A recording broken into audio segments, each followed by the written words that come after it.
नमस्कार दोस्तों, मैं आपके सामने फिर हाजिर हूँ। मैं doctor DN Yadav greater Noida में प्रैक्टिस करता हूँ। मैं एक होम्योपैथिक फिजिशियन हूँ।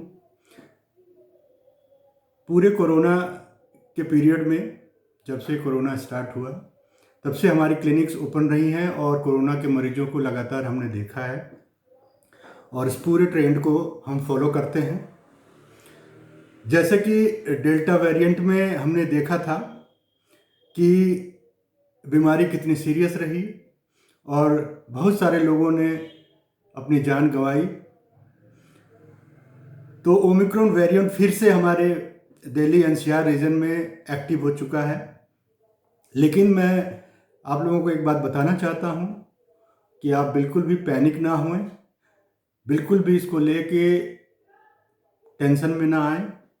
इस बार जो ओमिक्रॉन वेरिएंट यहाँ एक्टिव हुआ है, इसमें जो सिम्टम्स मोस्टली देखने को आ रहे हैं, अब तक हमने लगभग 50 कोरोना पॉजिटिव और प्रोबेबल्स देखे हैं इस दौरान, और उनमें आए सिम्टम्स को मैं आप लोगों के सामने बताना चाहता हूं। मोस्टली जो इस समय ओमिक्रॉन वेरिएंट में कोविड के जो सिम्टम्स देखने को आ रहे हैं वो है हाई फीवर,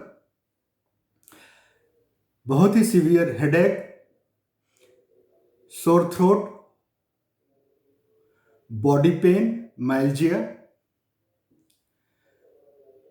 कुछ पेशेंट्स में नोजिया और वोमिटिंग भी देखने को मिल रही है और कुछ पेशेंट्स लूज मोशन के साथ साथ एब्डोमिनल पेन और एब्डोमिनल ब्लोटिंग की भी शिकायतें लेकर आए थे। इस दौरान जो ओमिक्रॉन वेरिएंट एक्टिव है, इसमें लॉस ऑफ टेस्ट और लॉस ऑफ स्मेल लोगों में देखने को नहीं मिल रहा है।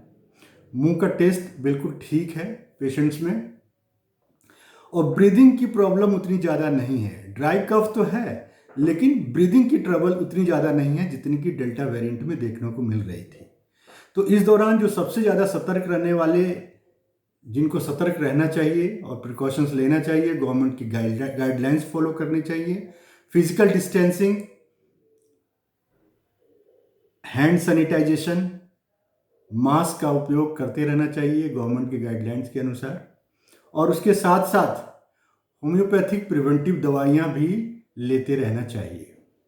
होम्योपैथिक प्रिवेंटिव दवाइयाँ जो पहले भी मैं आपको बता चुका हूँ, फर्स्ट वेव के टाइम पे भी, सेकेंड वेव के टाइम पे भी और थर्ड वेव में भी, जो होम्योपैथिक प्रिवेंटिव सबसे ज़्यादा इफेक्टिव हैं वो है फॉस्फोरस 12CH और उसके बाद आर्सेनिक 30।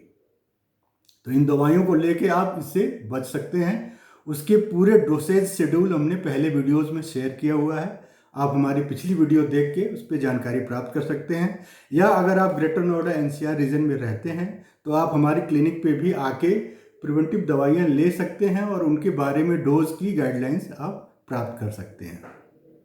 तो दोस्तों, मैं आपको सबसे पहले इस बात के लिए ये जानकारी देना चाहता हूँ कि ओमिक्रॉन वेरिएंट एक्टिव हो चुका है, लेकिन इससे घबराने की ज़रूरत नहीं है, ना ही पैनिक होने की ज़रूरत है। इस बीमारी को समझने की ज़रूरत है, इसके सिम्टम्स को समझने की ज़रूरत है, और जैसे ही आप लोगों को ऐसे सिम्टम्स डेवलप हों तो जो सबसे ज़रूरी बात यह है कि सेल्फ मेडिकेशन ना करें, स्टोर से खरीद के अपने आप दवाइयाँ ना खाएं, क्योंकि ये दवाइयाँ ज़्यादा आपको सीवियरिटी की तरफ ले जाएंगी, बजाय कि आप किसी डॉक्टर से मिलें और एक प्रिस्क्राइब दवाइयाँ लें। होम्योपैथी में जहाँ तक इसकी बात है, कोविड के ओमिक्रॉन वेरिएंट की, तो इसका संपूर्ण इलाज है। हमारे यहाँ से जितने भी पेशेंट्स ने अभी तक दवाइयाँ ली हैं वो लगभग 3 से 4 दिन में रिकवर कर गए हैं और सभी लगभग ठीक हैं। तो इसके साथ ही मैं आप लोगों को बताना चाहूँगा कि ऐसी किसी भी समस्या के लिए आप हमसे संपर्क कर सकते हैं। हमारी क्लिनिक ग्रेटर नोएडा में 2 जगहों पे है, एक नॉलेज पार्क 1 में और एक अल्फा 1 में D162 में। धन्यवाद दोस्तों, नमस्कार तब तक के लिए।